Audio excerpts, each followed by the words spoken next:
Desjardins here in East Van, British Columbia, Canada. And we're on day 25, the power to succeed. Self-made. What does that say to you?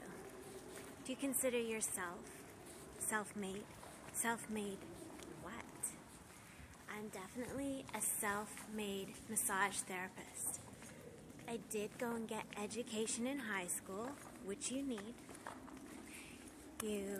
If you want to take any courses past that into college to become an RMT or to be a spa therapist and such, I did go to registered massage therapy school, but I couldn't afford to continue or remain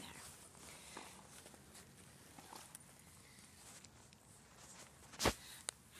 So, I do study a lot on my own. I'm self-taught. And I learned a lot while I was in school, getting 85 to 95%. And that's a whole story in and of itself. To me, I was already practicing at a very young age. I worked out of a salon, and then I advanced into taking over the massages for the esthetician in our salon who didn't want to do massage. And I loved it right away.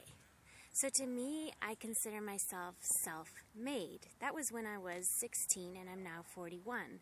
And I've been practicing massage all along.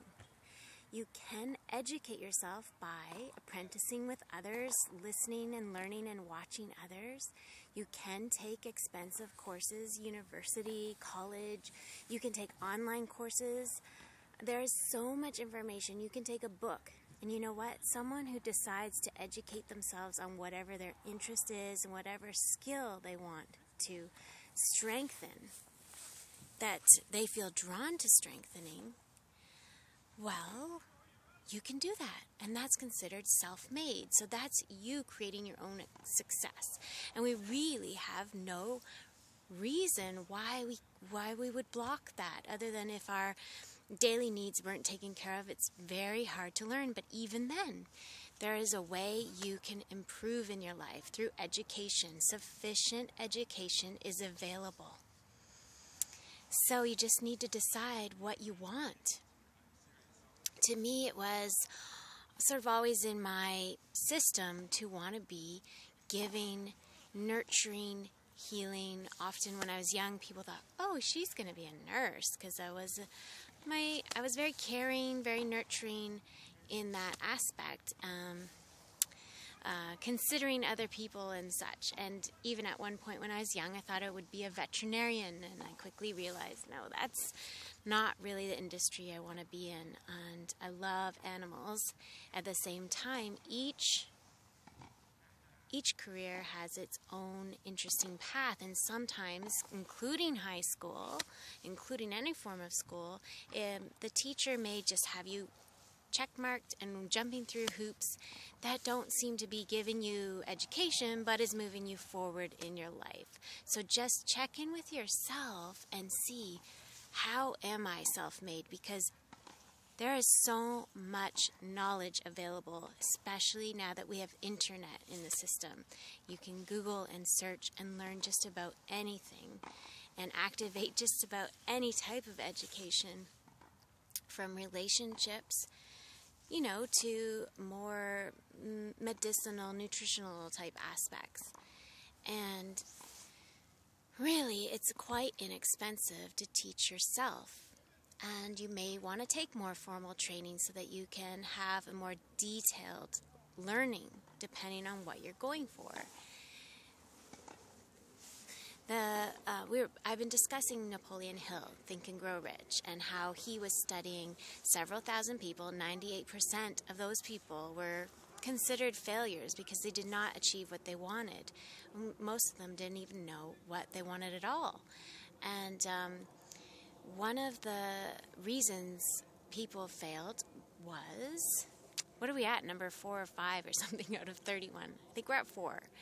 Lack of education or insufficient education, and not being able to get the teaching that they need. And that back then it might have been hard to get around and learn from someone who's an expert in what you want to do, or even to grab a book, or definitely couldn't go online. And, a lot of people needed formal training of some sort. It may have been expensive or hard to get to. So wanting to know how to get your education in what you're learning is important, but at the same time, it's not boiling down to knowledge. It's boiling down to what you do with what you know. And some things that we do in life are very hands-on, and then the other aspect of it can be very mental.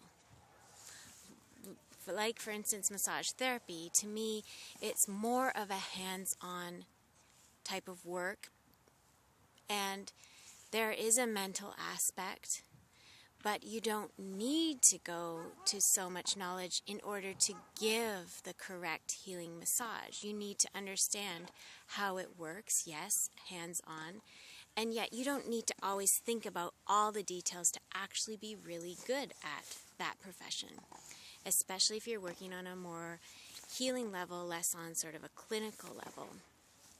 Although clinical levels do have their healing aspect as well.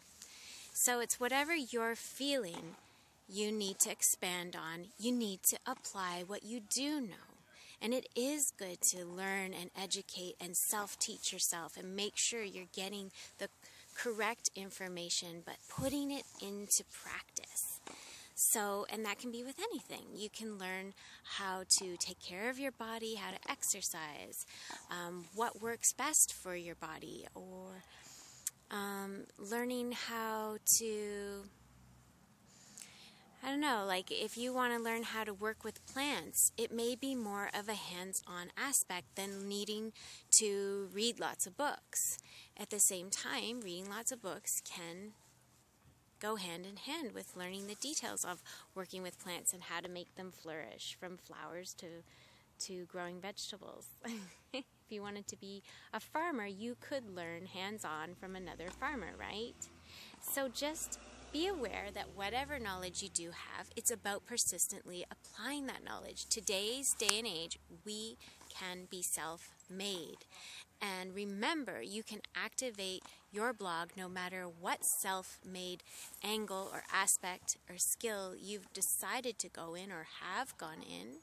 You can blog about that, and there's a link below in the description. Just click that link and it'll take you into the whole world of how to use blogs in a wealthy way with your skills, with your personality, with your interests in mind. Have a great night. We'll talk to you later.